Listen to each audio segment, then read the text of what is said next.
Praise the Lord. Jail से जल्दी आने वाला प्रभु यीशु मसीह के अधिपवित्र नाम में सब पवित्र लोगों को मसीह बदना देता हूँ। प्रभु की बड़ी अनुग्रह है। प्रभु ने और भी एक दिन हमें ध्यान दिया। हमें जो भी दिन मिलता है वो दिन का सच्चा उपयोग हमें करना चाहिए। और सच्चा उपयोग कब होता? जब हम प्रभु के साथ बिताता या प्रभु का वचन ध्यान करते हुए हम समय बिताता। ये सब हमारा लाभ की बात है, आनंदता का लाभ की बात है। और हमारा ये छोटा सा जीवन में हमेशा आनंदता का तैयारी में बना रहना, ये एक सच्चा आत्मिक ज्ञानी बुद्धिमान व्यक्ति का चिन्ह है। तो मैं प्रभु को धन्यवाद देता हूँ। आज भी आप लोग ये संदेश सुन रहे हैं, आपके जीवन के लिए ये बहुत लाभदायक रहेगा। तो कल हम लोगों ने मतलब बयान नहीं कर सकता ऐसा 3 संपत्ति हमारे पास है, वो संपत्ति के बारे में हम देख रहा था। 3 संपत्ति पहले हमने देखा जो बयान नहीं कर सकता ऐसा दान है ना, मतलब वो बहुत बड़ी बात है ना। दूसरा कुरिन्दी 9 अध्याय का 15 वचन क्या लिखा है? मतलब परमेश्वर का उसके उस दान के लिए जो वर्णन से बाहर है, वर्णन से बाहर का बड़ा दान, उसके लिए धन्यवाद हो। उस वर्णन से बाहर का वो दान का बारे में हम लोगों ने कल 3 बात देखा। मैं आपको बोला था उसमें 7 दान का बारे में आपको बताऊंगा। उसमें हमने 3 दान का बारे में देखा। एक दान है प्रभु यीशु मसीह। यीशु मसीह के बारे में आप बोलेगा तो वर्णन से बाहर है वो, है ना। पिता ने अपना एकलौता पुत्र को हमारे लिए दिया, हमें नरक में जाने से बचाकर आनंद जीवन पा करके स्वर्ग में मिलने के लिए। कितना श्रेष्ठ बात है ना, बहुत अनमोल बात है। तो दूसरा हमने देखा उद्धार। प्रभु ने हमें हमारा उद्धार किया। यह हमारे लिए असंभव था, प्रभु ने असंभव को संभव बनाया, क्योंकि प्रभु के लिए कोई काम असंभव नहीं।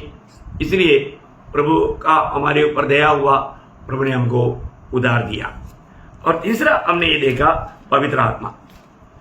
पवित्र आत्मा का दान प्रभु ने हमें दिया। प्रयोग ये जीवन की यात्रा में उद्धार पाए हुए हर एक लोगों को पवित्र आत्मा पा करके, आत्मा का अगुवाई में जी करके प्रभु का महिमा करना हमारा कर्तव्य है। ये 3 दानों के बारे में हमने देखा।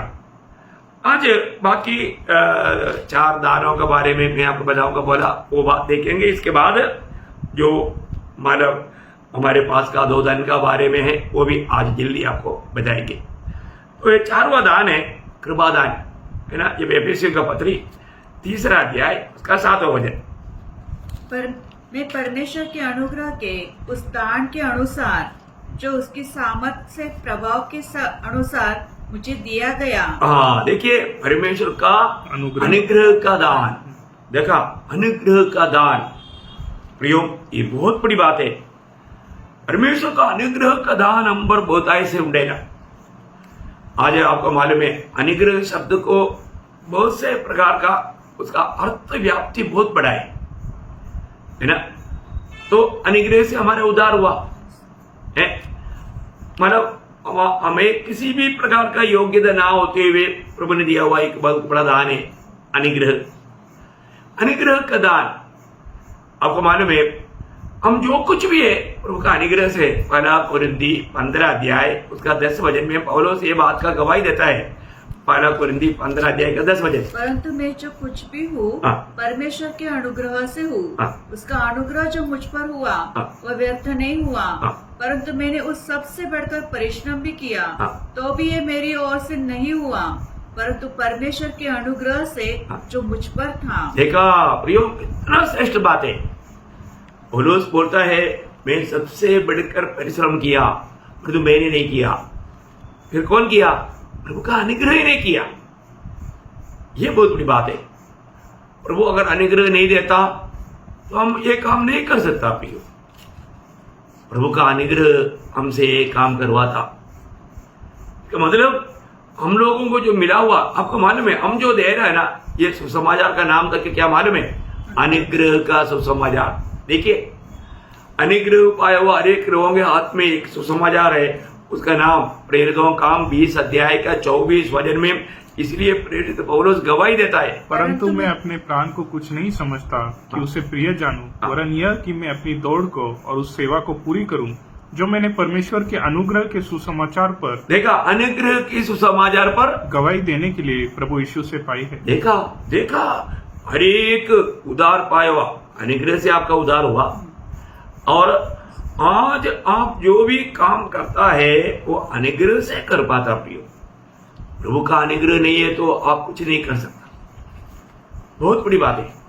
तो अभी यहां पर पौलुस गवाही दे रहा है कि प्रभु ने मुझको अनुग्रह का सुसमाचार सौंपा है, इसलिए मैं अपनी प्राण को भी अप्रिय जानता हूं, क्योंकि सुसमाचार सुनाने वालों का प्राण को खतरा है। कभी भी विरोधी उन पर फूट पड़ सकता है, कई प्रकार का वादा आ सकता है। लेकिन पौलुस यहां पर बोलता है, मैं मेरा प्राण को कुछ नहीं समझता, मुझको प्रभु ने जो अनुग्रह का सुसमाचार दिया वो मैं लोगों तक पहुंचाऊं। इतना बड़ी बात है। आज आप उद्धार पाया हुआ व्यक्ति है, आपके पास ये अनुग्रह का सुसमाचार है। क्या आप इस वचन को दूसरे को देता है? क्या अपने प्राण बचाने के लिए मेरा प्राण का हानि होगा समझ करके ये सुसमाचार आप किसी को नहीं बताता? प्रियो, आप विश्वास योग्य नहीं, आप विश्वासघाती है। प्रभु ने आप पर विश्वास करके आपको अनुग्रह का सुसमाचार आपके हाथ में दिया। ये सबको देना, ये सबको बांटना हमारा कर्तव्य है। प्रियो, चाहे उसके लिए हमें अपना प्राण भी उंडेलना पड़े, उसके लिए हमें तैयार होना चाहिए। उसके लिए प्रभु ने हमको चुना, बुलाया, अलग किया। आज हम कहां पर खड़ा है ना? जब रोमियो 5 अध्याय का दूसरा वचन में हम देखते हैं कि आज हम कहां पर खड़ा है, जिसके द्वारा विश्वास के कारण उस अनुग्रह तक जिसमें हम बने हैं। मतलब हम आज खड़ा है कहां पर? अनुग्रह में। हम अनुग्रह में खड़ा है। प्रियो, इस जीवन की यात्रा में हमें अनुग्रह चाहिए। हम लोग इस अनुग्रह प्राप्त करने के लिए अनुग्रह के उस सिंहासन के पास हमेशा आ सकता है और प्रभु से प्राप्त कर सकता है। आपको मालूम है, जब इब्रानियों 4:16 में वहां पर मतलब लेखक बोलता है, इसलिए आओ हम अनुग्रह के सिंहासन के निकट यह बांधकर चले कि हम पर दया हो और वो अनुग्रह पाए जो आवश्यकता के समय हमारी सहायता करे। देखा, हमको जो भी जरूरत है उस समय में हमको क्या चाहिए? अनुग्रह चाहिए। और अनुग्रह है वहां पर हम विजयी है, अनुग्रह नहीं है हम हार जाएगा। हमको अनुग्रह चाहिए प्रियो, अनुग्रह चाहिए। आपको मालूम है, प्रेषित पौलुस बहुत वेदना में था। उनको शरीर में कुछ आ सके नहीं, वेदना का बात था। जब दूसरा कुरिन्दी 12 अध्याय का 7 से 9 तक का वचनों में, इसलिए कि मैं प्रकाशनों की बहुताई से फूल न जाऊं, मेरे शरीर में एक कांटा चुभाया गया, अर्थात शैतान का एक दूत कि मुझे घूंसे मारे ताकि मैं फूल न जाऊं। इसके विषय में मैंने प्रभु से 3 बार विनती की कि मुझसे ये दूर हो जाए, पर उसने मुझसे कहा, मेरा अनुग्रह तेरे लिए बहुत है, क्योंकि मेरी सामर्थ निर्बलता में सिद्ध होती है। कितनी बड़ी बात है। अब देखिए, है ना, मतलब प्रभु का दास को प्रभु बोलता है, पौलुस मेरे बेटे, मेरा अनुग्रह तेरे लिए काफी है। मैं तेरा एक कांटा निकालेगा तो तू मुझसे दूर हो जाएगा, मेरे लिए तो नष्ट हो जाएगा, परंतु तेरा बलहीनता में मैं अनुग्रह उंडेल करके तुझको सामर्थ्य दे करके मैं मेरी काम कराऊंगा। कितना अच्छा बात है प्रियो। हमारे जीवन में आज प्रभु का अनुग्रह हम व्यर्थ करता है क्या? आज अनुग्रह कौन व्यर्थ करता है मालूम है? जो अपने आप को अपनी धर्म के कामों में धर्मी बनना चाहता। ये बात गलातियों 5 अध्याय का 4 वचन में गिर गया हुआ कुछ लोगों के बारे में पौलुस गवाही देता है। तुम जो व्यवस्था के द्वारा धर्मी ठहरना चाहते हो, मसीह से अलग और अनुग्रह से गिर गए हो। देखा, अनुग्रह से गिर गया। प्रियो, कभी भी अनुग्रह से ना गिरे। आप उस अनुग्रह में बना रहना प्रियो, उस अनुग्रह में बना रहना। इतना नहीं, जब दूसरा तिमोथी 2 अध्याय उसका 1 वचन में तिमोथियुस को पौलुस बोलने वाला शब्द कितना अच्छा है। इसलिए हे मेरे पुत्र, हाँ। तू उस अनुग्रह से जो मसीह यीशु में है बलवंत हो जा। बलवंत हो जाओ, तुम उस अनुग्रह में बलवंत हो जाओ। है दूसरा पत्रोस 3 अध्याय का 18 वचन में पत्रोस भी अपना पत्र समाप्त करने के समय में वो बताता है, पर हमारे प्रभु और उद्धारकर्ता यीशु मसीह के अनुग्रह और पहचान में बढ़ते जाओ। बढ़ते जाना प्रियो, अनुग्रह को नष्ट ना करे, अनुग्रह को व्यर्थ ना करे। कितना बड़ी बात है ना ये अनुग्रह। इसका मतलब क्या है? परमेश्वर मेरे लिए सब कुछ है, परमेश्वर मेरे लिए सब कुछ करता है, परमेश्वर मेरे लिए सब कुछ देता है। वो एक एक समय के अनुसार प्रभु मुझे मदद करता है। यह है अनुग्रह। कितना बड़ी बात है प्रियो, ये कितना बड़ा दान है। अनुग्रह पाए हुए लोग कितना धन्य लोग हैं। उद्धार पाए हुए, इस अनुग्रह पाए हुए, उस अनुग्रह में बना रहने वाले लोगों के लिए मैं प्रभु को बहुत धन्यवाद देता हूं। 5वां बात अनंत जीवन है। प्रभु ने हमें दिया हुआ वो दान, वो अनंत जीवन है। जब रोमियो 6 अध्याय उसका 23 वचन, क्योंकि पाप की मजदूरी तो मृत्यु है, परंतु परमेश्वर का वरदान, परमेश्वर का वरदान, वरदान हमारे प्रभु यीशु मसीह में अनंत जीवन है। अनंत जीवन, अनंत जीवन। देखो कितना अनमोल बात है ना। ये अनंत जीवन का अर्थ आपको मालूम है क्या है? अनंत जीवन ये प्रभु का जीवन है। कोई भी सृष्टि में अनंत जीवन नहीं। हमारे में सब सृजा हुआ जीवन है, पर जो प्रभु का जीवन अनंत जीवन है, उसका आदि भी नहीं, अंत भी नहीं। वो जीवन सिर्फ मसीह में है। इसलिए यीशु मसीह ने यूहन्ना 14:6 में कहा ना, जीवन में ही हूं, जीवन में ही हूं, मतलब सत्य मार्ग और जीवन में ही हूं। यीशु मसीह ही जीवन है। इसलिए यीशु मसीह ये दुनिया में हमें वो जीवन देने के लिए आया। जैसे अभी हमने यूहन्ना 3 अध्याय का 16 वचन में क्या पढ़ा था कि पिता ने हमसे इतना बड़ा प्रेम किया कि उसने अपने एकलौता पुत्र को हमें दे दिया, ताकि जो कि उस पर विश्वास करे वो नाश ना हो, पर अनंत जीवन पाए। अनंत जीवन पाए, अनंत जीवन पाए, है ना। इसलिए उसका 3 अध्याय का तो उसका 36 वचन में क्या पढ़ता? पर जो पुत्र पर विश्वास करता है अनंत जीवन उसका है। देखा, उसका हवन किया। प्रियो, इस जीवन में जीते जीते हमें अनंत जीवन में जीना सीखना है। कई लोग सोचते हैं कि नहीं अनंत जीवन मरने के बाद मिलेगा। नहीं नहीं नहीं प्रियो, अभी मिलेगा। इस जीवन में उस अनंत जीवन पा करके उस जीवन से हमें जीना सीखना है। उस अनंत जीवन में तभी हम मसीह के रूह में मतलब बदल सकता और बढ़ सकता। बड़ी बात है, हर एक बहुत लोग जानना ये अनंत जीवन मैं आपको बताना चाहता हूं। कौन मतलब इसको प्राप्त किया? जो भी विश्वास किया, है ना। जब यूहन्ना 5 अध्याय का 24 वचन में भी, मैं तुमसे सच सच कहता हूँ, जो मेरा वचन सुनकर मेरे भेजने वाले पर विश्वास करता है अनंत जीवन उसका है, और उस पर दंड की आज्ञा नहीं होती, परंतु वह मृत्यु से पार होकर जीवन में प्रवेश कर चुका है। करेगा नहीं, कर चुका है, भूतकाल बन गया। कितनी बड़ी बात है। प्रभु यीशु मसीह पर विश्वास करके पाप क्षमा पाया हुआ, उद्धार पाया हुआ, नया जन्म पाया हुआ सब लोग अनंत जीवन में प्रवेश कर चुके हैं। कैसे मालूम अनंत जीवन में प्रवेश कर चुका है? उसका चिन्ह क्या है ना। पहला यूहन्ना 3 अध्याय उसका 14-15 वचन थोड़ा ध्यान से पढ़ना। हम जानते हैं कि हम मृत्यु से पार होकर जीवन में पहुंचे हैं। देखो, हम जानते हैं बोलते हैं, कैसे जानते हैं? उसका चिन्ह क्या है आगे? क्योंकि हम भाइयों से प्रेम रखते हैं। देखा, हम भाइयों से प्रेम रखता। प्रियो, अगर आपके अंदर अभी भी किसी को नफरत कड़वाहट रखने वाला स्वभाव है तो वो व्यक्ति अभी तक अनंत जीवन को प्राप्त नहीं किया। उसका उद्धार हुआ करके नहीं बोल सकता। एक बहुत साफ बात है। अभी आप देखिए ना, अभी ज्योति होने के बावजूद भी बोलते हैं मेरे को दिखता नहीं। इसका मतलब क्या बात है? उसका आंख खराब है, उसका आंख खराब है। अरे ज्योति है, दिखता नहीं, इसका मतलब आंख खराब है। ऐसे बात है। जब आप प्रभु में होने के बावजूद भी और आप किसी से कड़वाहट, नफरत, गुस्सा रख करके जीवन बिताता है, प्रभु का वचन साफ कहता है आगे बढ़ना। जो प्रेम नहीं रखता हाँ। वह मृत्यु की दशा में रहता है। देखा, मृत्यु की दिशा में प्रेम नहीं रखने वाला।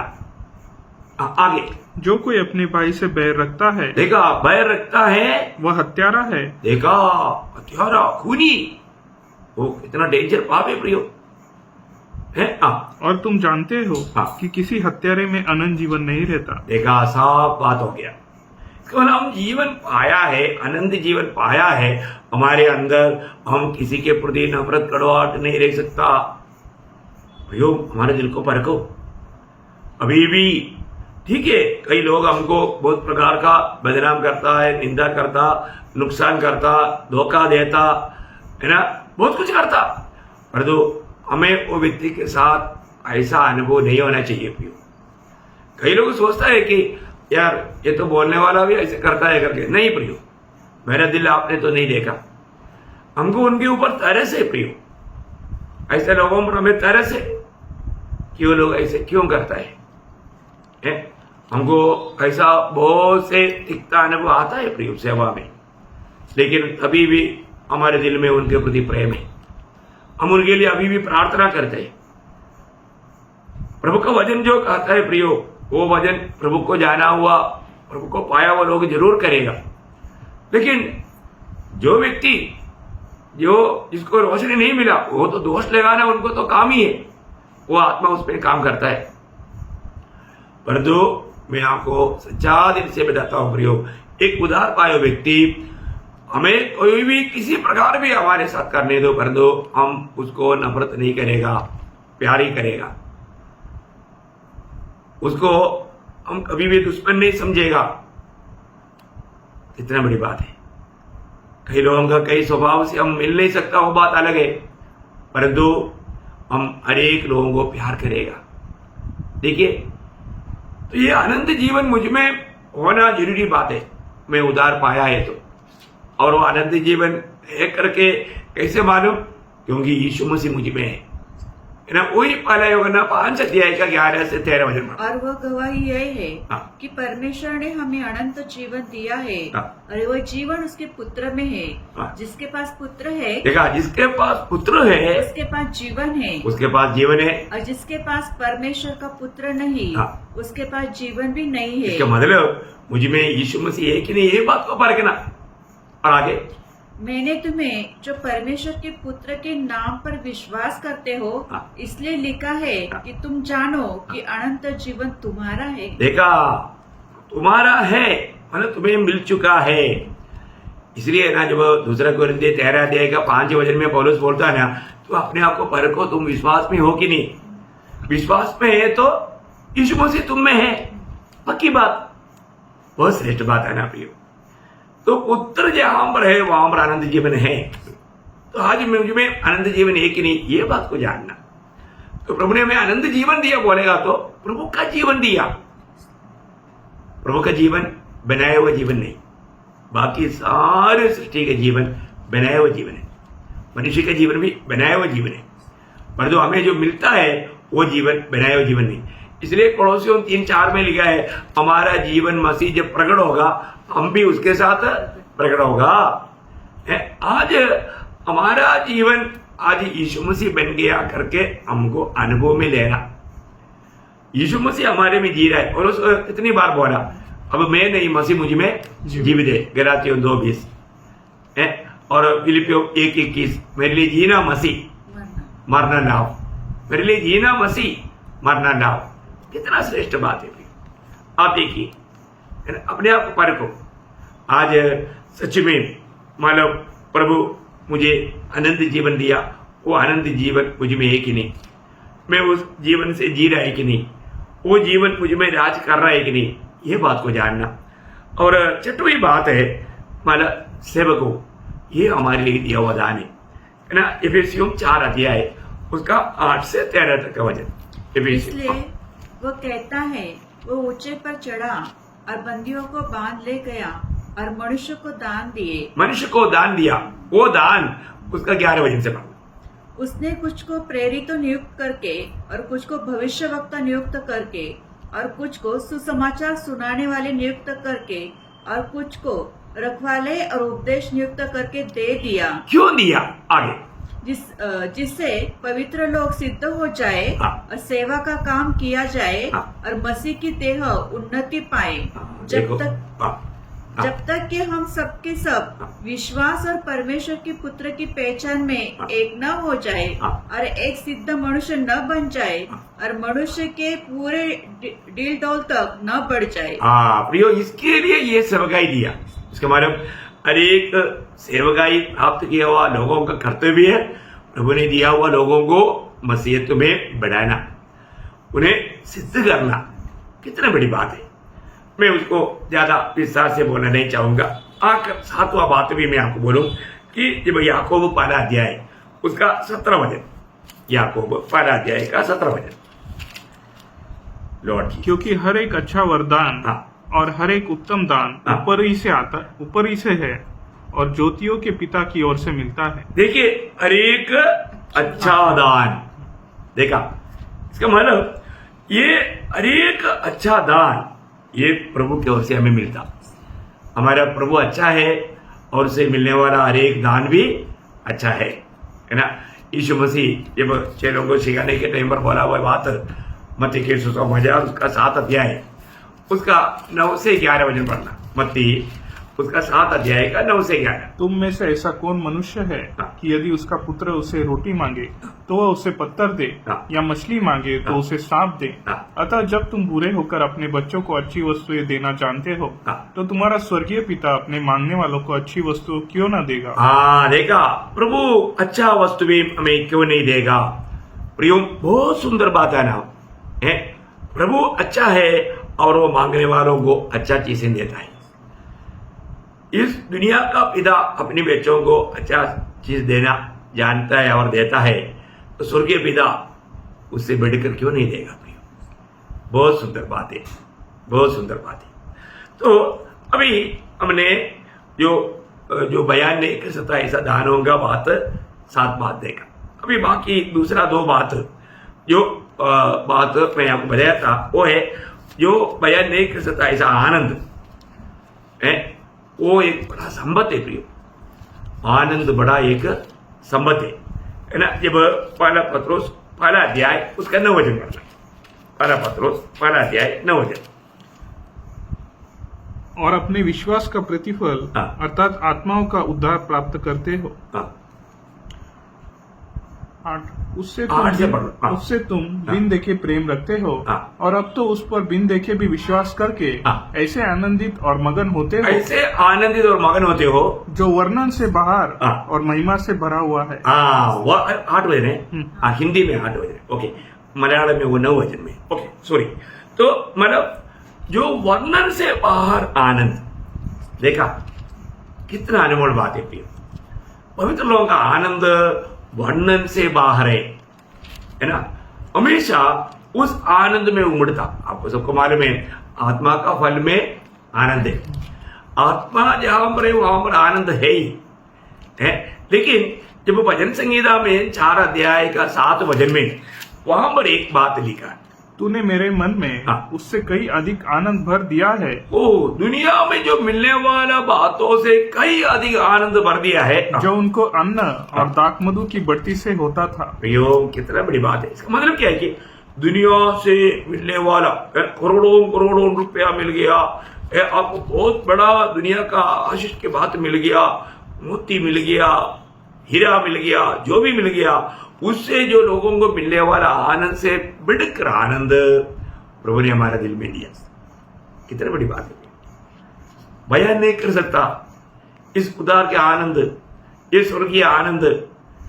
हमेशा एक उदार पाया व्यक्ति आनंद में उमड़ता है, वो हमेशा एक अच्छा स्माइल फेस रहेगा उसका, है वो दुखी नहीं रहता। कितना अनमोल बात है। वो अनुभव अपना है कि नहीं फर्क हो, वे हमेशा प्रभु में आनंद रह पाता है क्या, है ना। आपको मालूम है जब इब्रानियों का पत्री 10 अध्याय 34 वचन में वहां पर विश्वासियों का अनुभव के बारे में बताते हुए पौलुस बोलता है, क्योंकि तुम कैदियों के दुख में भी दुखी हुए और अपनी संपत्ति भी आनंद से लूटनी थी। देखा संपत्ति लोग लूट कर गया तो भी उनके पीछे जाकर के झगड़ा नहीं किया। और तो आज का बहुत विश्वासी लोग हैं, जब घर में बंटवारा चलता है तो उसके पीछे लोग झगड़ा करता। देखो कितना दुखदायी बात है, वेदनाजनक बात है। हमें ये बात को परखना है अपने जीवन में। मतलब हम ऐसे बातों में झगड़ने वाला है क्या? अभी यहां पर लोगों ने अपने संपत्ति भी लूट कर गया, उन्होंने आनंद से उसको छोड़ दिया। आज हमारी अवस्था क्या है? प्रियो प्रभु मिल गया तो उसको सब कुछ मिल गया। सबसे बड़ा आनंद प्रभु ने हमारे दिल में दिया है।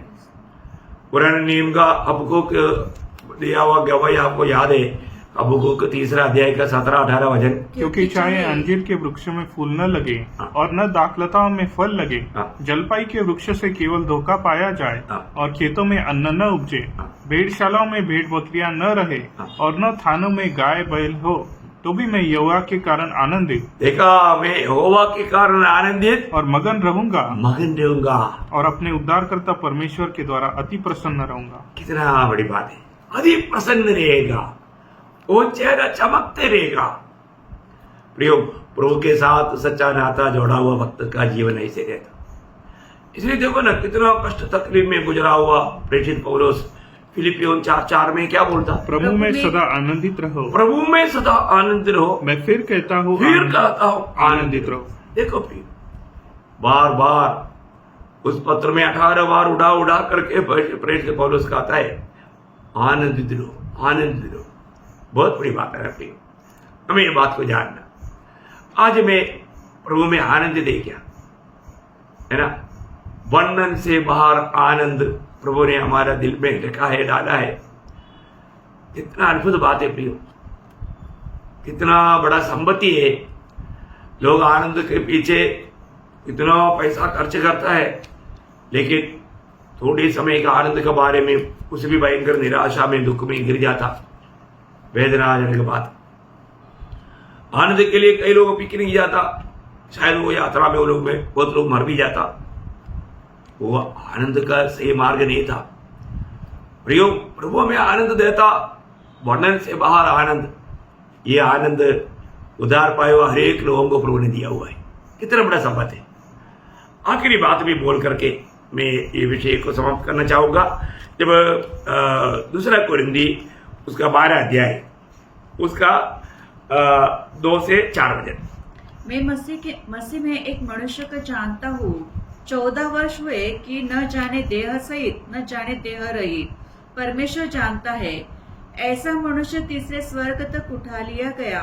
मैं ऐसे मनुष्य को जानता हूँ, न जाने देह सहित न जाने देह रहित, परमेश्वर ही जानता है, कि स्वर्ग लोक पर उठा ले गया और ऐसी बातें सुनी जो कहने की नहीं और जिसका मुंह पर लाना मनुष्य को उचित नहीं। प्रियो इतना अनोखा अनुभव के बारे में वो गवाही दे रहे हैं। तीसरा स्वर्ग तक उड़ा लिया गया।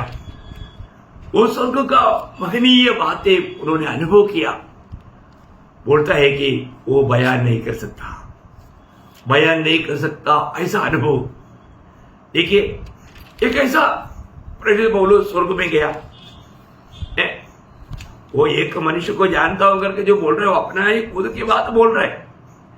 लेकिन आपको मालूम है जब एक बार नुसरा में वो जो भजन सुन रहा था उधर गया था, तब वहां के पेड़ से एक लंगड़ा व्यक्ति को उन लोगों ने चंगाई दिया है ना। जब प्रेरितों का 14 अध्याय उसका 8 से 18 पढ़ना। लुस्रा में एक मनुष्य बैठा था जो पांव का निर्बल था। वह जन्म ही से लंगड़ा था और कभी न चला था। वह पौलुस को बातें करते सुना रहा था। पौलुस ने उसकी ओर टकटकी लगाकर देखा कि उसे चंगा हो जाने का विश्वास है और ऊंचे शब्द से कहा, अपने पांव के बल सीधा खड़ा हो। तब वह उछलकर चलने फिरने लगा। लोगों ने पौलुस का यह काम देखकर लुकानिया की भाषा में ऊंचे शब्द से कहा, देवता मनुष्य के रूप में होकर हमारे पास उतर आए हैं। उन्होंने बरनबास को जूस और पौलुस को हिरमेनेस कहा। क्योंकि वह बातें करने में मुख्य था। जो उसके उस मंदिर का पुजारी जो उनके नगर के सामने था, बैल और फूलों के हार फाटके पर लगाकर लोगों के साथ बलिदान करना चाहता था। परंतु बरनबास और पौलुस प्रेरितों ने जब यह सुना तो वो अपने कपड़े फाड़े और भीड़ में लपके और पुकार कर कहने लगे, हे लोगों, तुम क्या करते हो? हम भी तो तुम्हारे समान दुख सुखी भोगी मनुष्य हैं और तुम्हें सुसमाचार सुनाते हैं कि तुम इन व्यर्थ वस्तुओं से अलग होकर जीवित परमेश्वर की ओर फिरो, जिसने स्वर्ग और पृथ्वी और समुद्र और जो कुछ उसमें है बनाया। उसने इन बीते समय में सब जातियों को अपने अपने मार्ग में चलने दिया, तो भी उन्होंने अपने आप को बेगवाह न छोड़ा, किंतु वह भलाई करता रहा और आकाश से वर्षा और फलवंत ऋतु देकर तुम्हारे मन को भोजन और आनंद से भरता रहा। यह कहकर भी उन्होंने लोगों को बड़ी कठिनाई से रोका कि उन्हें उनके लिए बलिदान न करे। देखिए, यहाँ पर हम देखते हैं कि वहां पर ये व्यक्ति का चंगाई के कारण वो लोगों ने बोला कि परमेश्वर मनुष्य रूप में उतर आया है, देव मनुष्य रूप में आया बोल करके उनको पूजा करना चाहा। अब देखिए, बड़ा मुश्किल से उनको रुकाया है, लेकिन थोड़ी देर में क्या हुआ उसका 19 वजह। परंतु कुछ यहूदियों ने अंतकिया और इकुनियुम से आकर लोगों को अपनी ओर कर लिया और पौलुस पर पथराव किया और मरा समझकर उसे नगर के बाहर घसीट ले गए। देखा, वहां पर हम देखते हैं कि अंत्योकिया और इकुनिया से आया हुआ यहूदी लोगों ने उनको जल्दी भरमाया। अभी तक देव बोल के पूजने के लिए तैयार था, वो लोग अभी पथराव किया। देखा मनुष्य कितना जल्दी बदल जाता, और वो मर गया बोल करके टीजट करके लेकर गया। ये समय में प्रभु ने उसको तीसरा स्वर्ग तक के लेकर गया। देखा भाई, वो वापस जीवन पा करके प्रभु का गवाह बनते गया।